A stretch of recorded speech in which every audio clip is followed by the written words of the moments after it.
Hello, everybody. Welcome back to the Decoding Health Podcast. It's your host, Dennis Kamara, and I'm here today with Maria Barrera, the CEO and co-founder of Clayful. Clayful is an on-demand chat-based platform that allows children ages 8 to 18 to connect with a mental health expert within 60 seconds. Maria, thank you so much for coming on the podcast. Thanks for having me. I'm so excited to be here. Yes. So we always start out our episodes by asking founders how they came up with the name for their company. So how exactly did you come up with the name for Clayful? This is such a good question, and frankly, not one that people ask often in the real world. So I'm excited to get to answer it. This was about 3 years ago. My grandma had just passed away, and we were sitting around the dining room table with my dad, and he's going through some things. You know, his mom just died, and there's a lot of emotions that are coming up, and he's reflecting on his relationship with her and his childhood. And he says something like, you know, we were talking in Spanish, and he says, when you're little, everything that happens to you, like you're basically a piece of plastilina, which translates to clay, because everything that happens to you will shape you in some way, shape, or form. And that's how, you know, as you grow up, you either take those indentations and make them your own, or you scuff them out because they're not the right ones. And we start talking about how, you know, we're all made of clay. And my stepmom, she's like, wait, that's your name. That's it. That's it. And it just became this like beautiful moment where, you know, we're in our family, like dealing with a big change and a sad time. And at the same time, this sort of new thing is born out of that pain. Yeah, I love that. It seems like even though you went through a very like tragic experience, your family went through a tragic experience, you were able to find some light in it and really create something new. With Clayful, you are working with school districts. I used to be a high school science teacher for about 2.5 years, and I sadly experienced the heartbreaking loss of a few students to mental health battles. And, you know, it's something that really sticks with you. And it's definitely changed the path that I intend to take in my career. But when I heard that your story, part of the reason you started this company was you heard about the number of suicides that were rising among kids that were as young as 8 years old. That really resonated with me. So can you share more about that pivotal moment when you realized you had to create Clayful? How did your personal experiences and observations shape your determination to develop a platform dedicated to youth mental wellness? I'm so sorry to hear that you lost students. I mean, I know that, you know, we look at the stats, and when you say like 22% of high schoolers have considered suicide, or 40% of young people feel sad and hopeless, and you hear the stats, and it doesn't, it hits, but it hits differently when it's someone you know, right? So I give you a virtual hug, and for everybody who's lost someone in their life to this, like, I feel so much pain and empathy. And that's exactly why we're doing this. So I've been in education and education technology my whole career, and have really, been kind of in the trenches with teachers and with students, and that was mostly on the instructional side. But then during COVID, seeing what this pandemic was doing to all of our mental health, not just, you know, kids, but, you know, everyone was affected by it in some way. But for kids, it was different, right? Like when you don't have the social structures, when you don't have the just structure in general in your life, and when you're cognitively developing so many of these skills, and yet you don't have those systems in place because you're, you know, isolated at home with your family, it can be really hard and really isolating. And my hypothesis is I was starting to see this play out. I was like, wow, this is going to get really bad. And unfortunately, I was right. Seeing this article that you called out, there's an article about 8-year-olds dying of suicide. In that moment, I remember thinking like, wow, if we've gotten to a point where 8-year-olds not just know what suicide is, but carry on with it, like there's something wrong with our system. Like we have to do something differently. And fun fact, I have a degree in mechanical engineering, which is not super relevant to my day to day. However, it is why I think about the whole system, right? I'm very much a systems thinker. And my first approach was, okay, if we know that it's broken, where within the system is there an opportunity to shift or like intervene to make a difference? And my first sort of order of action was, let's talk to anyone and everyone I can get my hands on, and talk to young people, talk to teachers, talk to parents, uh, and really and talk to a lot of clinicians, right? Try to understand, like, hey, you are all on the front lines day in and day out. What is happening? And the thing that came up at the very beginning, I was talking to, she's one of our clinical advisors, and she was talking about how by the time a kid gets to her, there's so much she has to undo. So anything on the preventative side could have 10x the impact. And that right there, I'm like, okay, we need to be more preventative. And in parallel, I'm doing this fellowship learning about the healthcare system, and spoiler alert, it's messy. And it's not necessarily built to, I don't know, finance preventative solutions as much as, just reactive ones. So as I'm trying to understand, okay, how do we build something that's preventative? How do we build something that's equitable, that creates access, that where like families without disposable income, like immigrant families, like my own, I wasn't going to go to my mom and say, hey, I know you're working your 2 jobs and like super stressed, but by the way, like I'm having some challenges with friends, like I need to see a therapist. I was never going to say that, right? That was just not, it wasn't good. I didn't want to be another thing that she had to worry about, right? So I wanted to build something where students could come on, have a conversation, get better, get stronger. And then if it gets to a point where they need an adult to intervene in their lives, then great. Then we can have that conversation and help them make that transition. But wanted to be something that was very driven by the young person. And putting all those things together is where eventually the idea for Clayful came about, and working with schools became a really important pillar to that for the access part, right? It's, schools are our partners in the financing aspect of it and the distribution aspect of it.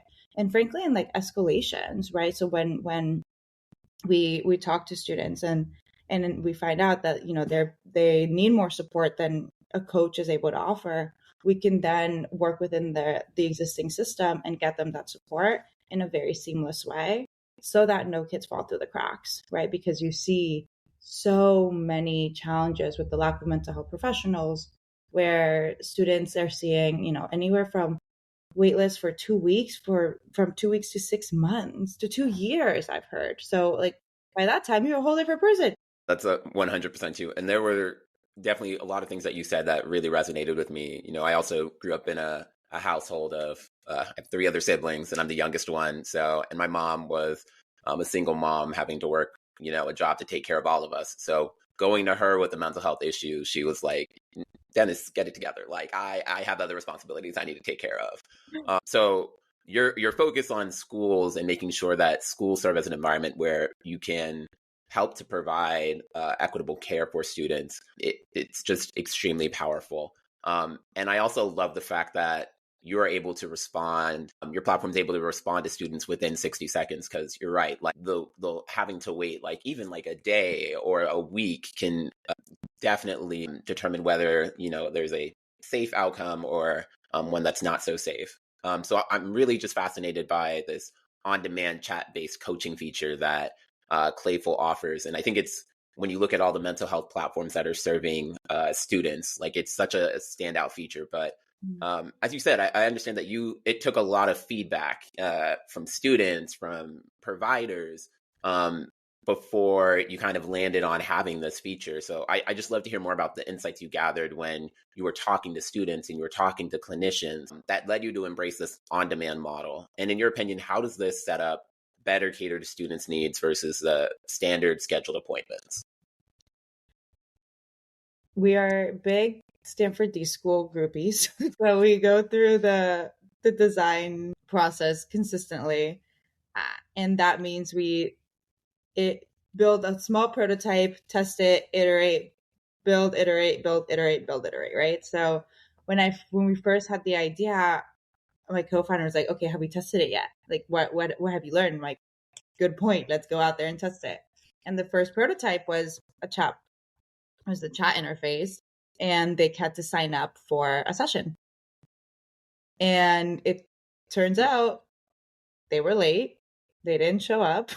They didn't have something to talk about. So, and like when they did show up, it's like, oh yeah, my mom reminded me that I need to be, or like, oh yeah, my aunt told me. And I'm like, okay. So it was less about getting feedback directly from them, right? Because there's a famous saying, like, if you asked what they wanted, people would have said faster horses. But if by looking at the user behavior, we realize, okay, if we want to build something that's very young people driven and that's actually addressing the issue at hand, whatever's going on, mental health things, they're like, issues don't happen on a schedule, right? It's not that like Tuesday at 5 p.m., like that's when I need the thing, but rather we need to be responsive to whatever's going on. So it was really looking at their behavior and seeing what wasn't working in the current systems. And it's interesting because you're talking about the other mental health platforms out there. There's some that, like, if students don't show up, if they show up late a number of times, they'll lock them out. So they punish them. And I'm like, the students aren't driven by a Google Calendar like you and I are, right? It's not that they're like, okay, got to go to my next appointment.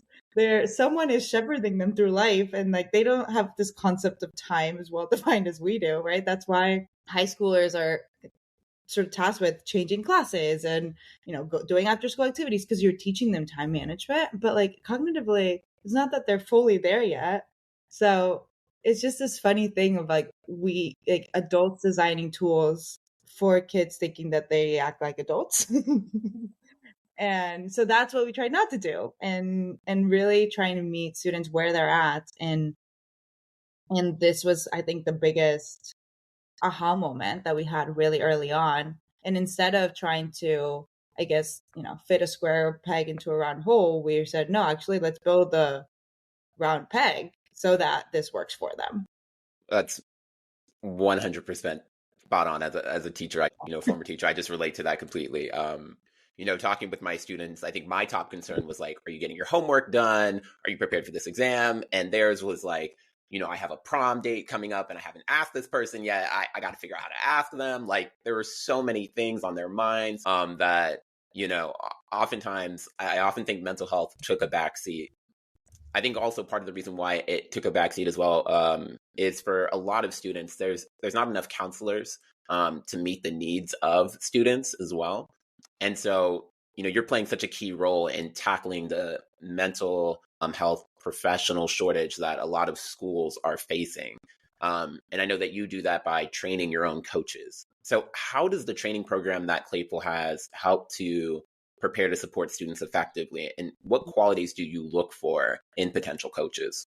Our coaches are incredible. Most of them there's a lot of former educators, a lot of parents. They all have to have some sort of experience in education or mental health. So that's kind of the baseline qualification. And many of them are going through their master's program and doing a mental health related field. So they're coming in with the desire and some skills that they already have. But at the same time, they go through our program, and our program is now ICF aligned. So the International Coaching Federation is sort of the gold standard in coaching.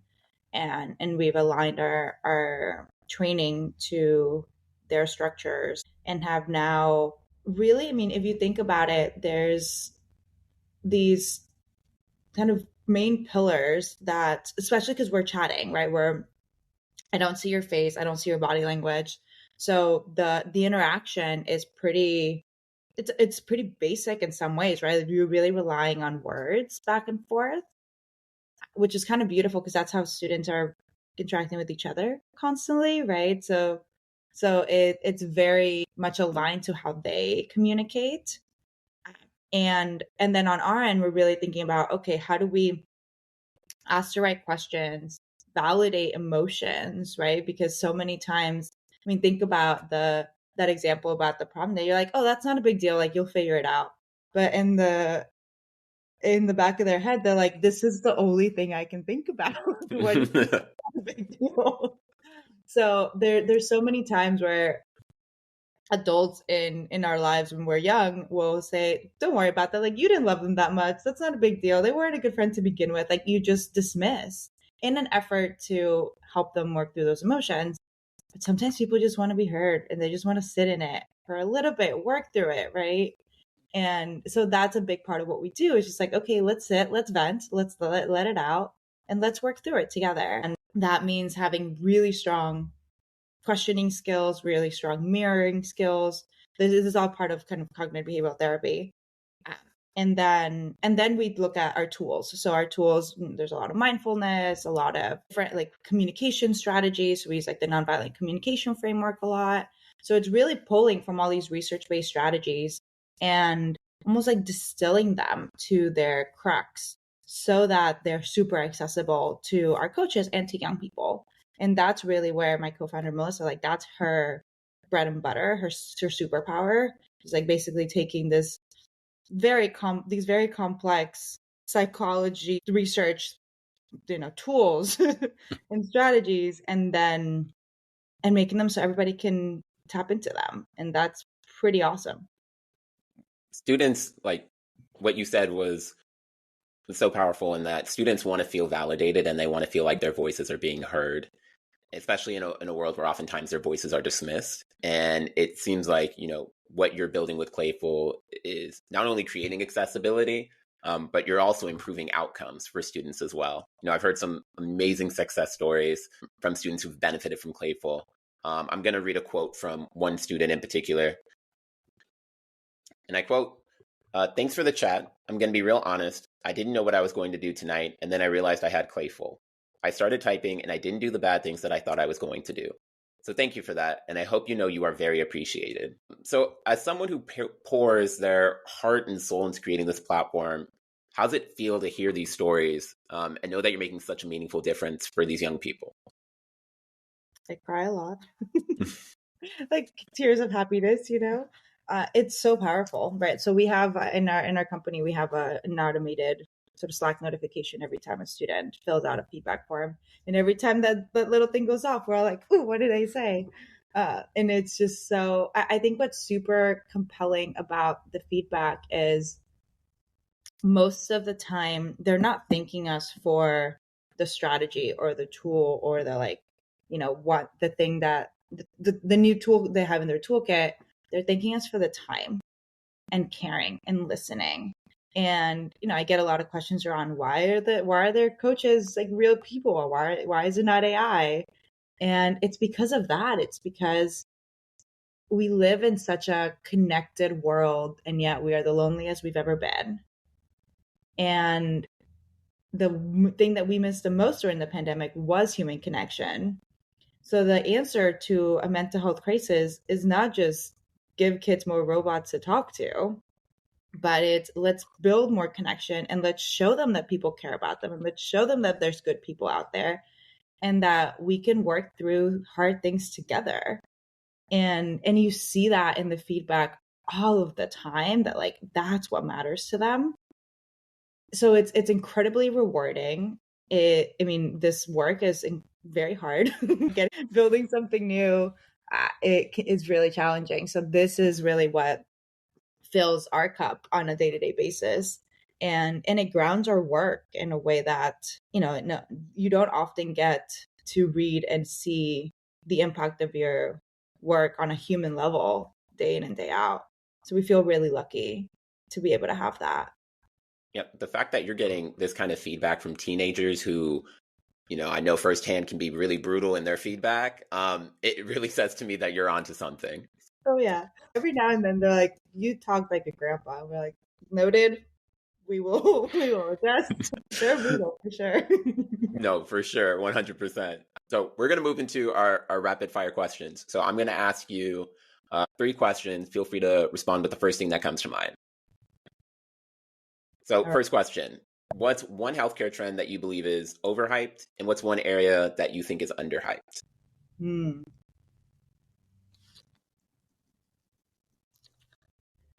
Ooh, this is an interesting one. It's interesting because my overhyped one, actually, I wanted to go to mental health, which is kind of ironic. But there's been a lot of talk lately about the sort of consumerization of mental health and how that can be hurting us in some way because there's a lot of self-diagnosis or like, when you're feeling nervous, you're not saying like I'm anxious, and like anxiety is actually a clinical thing. Can we not pathologize ourselves without an official diagnosis?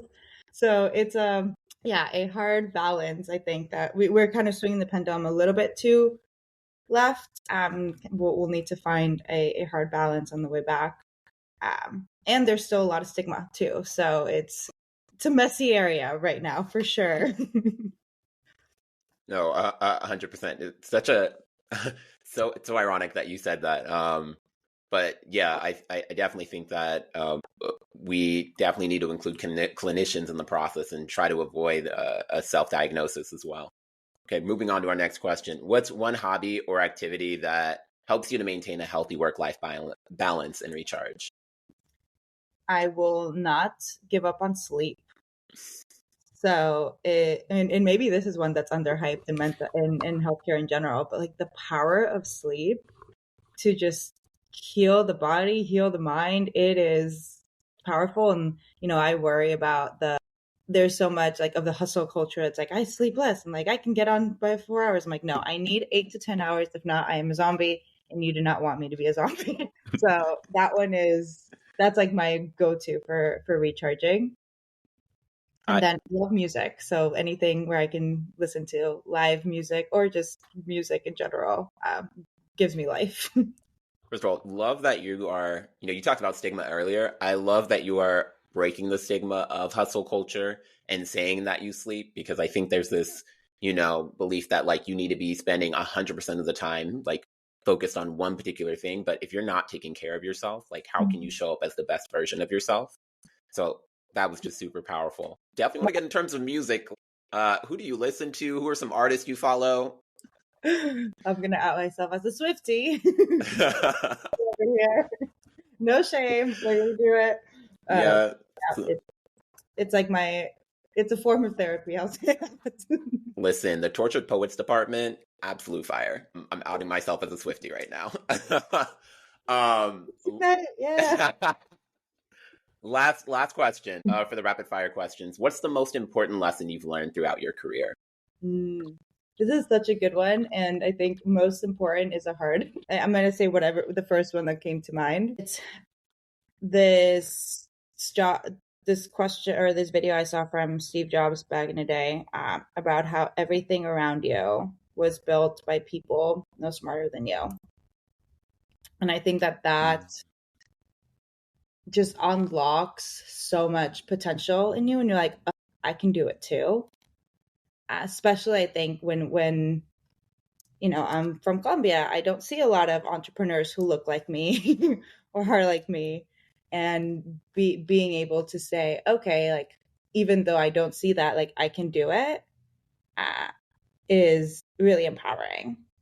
So I think about that a lot, and it's one of the reasons why I was able to take the leap to start Clayful, and it also is one of the things that I look at when I'm like, okay, are these companies that have been successful? Like we can do this too. 100%. You are truly being a trendsetter. And I would just love to circle back. We're in a very tough fundraising environment for founders. And the fact that you were able to secure a $7 million seed round for Clayful just says a lot about your tenacity and your hustle. How were you able to overcome the challenges of fundraising, especially in a difficult environment like this? Yeah, I would say it's a combination of luck for sure, long-term relationships, and a good business idea. So I've been, and this is good advice, I think, for anyone early on in their careers, build relationships, right? Like I've been working with our lead investors, our team at Reach for over a decade, and they know who I am. They know me. They know my work style. They could like trust that I would be a good person to bet on because they have known me for so long. So those relationships really matter. There is definitely an amount of luck in that. I was looking at these trends at the right time, right when you're starting to see a lot of data points that are pointing to like, yes, this is a good idea, right? Right. I started building our deck, and then a week later, the Surgeon General announced that there's a mental health crisis, and then a week later, they announced more funding for it, and then unfortunately, a couple months later, there's a shooting in Uvalde that then prompts all of this funding to get put toward mental health. So it's like there's all these data points that continue to sort of validate what we were doing in a way that is lucky, right? And I mean, you could argue it's like, yes, I went on this because it was a problem to begin with, and that's why all these things started happening. But I think there is a lot of luck that's tied to it. And then of course, like, especially at a seed stage, I think about founder market fit a lot, and this idea that I've been in the education space for a long time. I understand the ins and outs of it. Yes, a lot of investors don't like selling into schools, but like once you know how to do it, you can tap into a very, very, very big market. And the fact that like we have been in it for so long and that we care so deeply about it, I think just shows that we're not here to just create a small company that's to flip it, but rather to really make a dent in the system, and that goes a really long way. So the last thing I'll end with is like, we really understand depending on what industry you work in, you have to build for an end user, but then have someone else buy it, right? That's how we do. We have to build for students, we have to build for teachers, but we have to really sell at the district level, understanding what their needs are and why they're different, and building for each of those stakeholders simultaneously. It's a thing, right? It's not easy, but just knowing that you have to do that is a big part of the equation. So I think like being able to prove that and showing how you're building for those and showing those proof points just creates a lot of credibility, frankly, with investors, that you actually know what you're doing, and that you can, at the end of the day, make this a successful company. Period. Maria, you've dropped so many gems just from that last question. But before we say goodbye, there's definitely one last question I have for you. You talked about how you majored in mechanical engineering at Stanford. You were an early employee at Nearpod, which is a successful ed tech company, and you made the transition to become a founder. So when you were just starting out with becoming a founder, right? What words of wisdom do you wish someone had shared with you when you were at the very beginning, when Clayful was at its inception? So I have this ritual where whenever I see a quote that resonates with me, I write it down on a Post-it and I put it on my desk. So right now I'm looking at the Post-its on my desk. I'm like, which one is it? The one that really resonates, especially because at this stage, like I said, like every week, every month, we're doing things that we've never done before, and like we're building things that it took us a quarter to build last time, right? So you're accelerating so much. The quote that resonates right now is, it doesn't get easier, you just get better. Mic drop. Y'all heard that? Y'all heard that mic drop? That was incredible. I love that quote. Maria, thank you so much for coming on the podcast. Thank you for having me. This was so fun. Until our next decoding session, take care.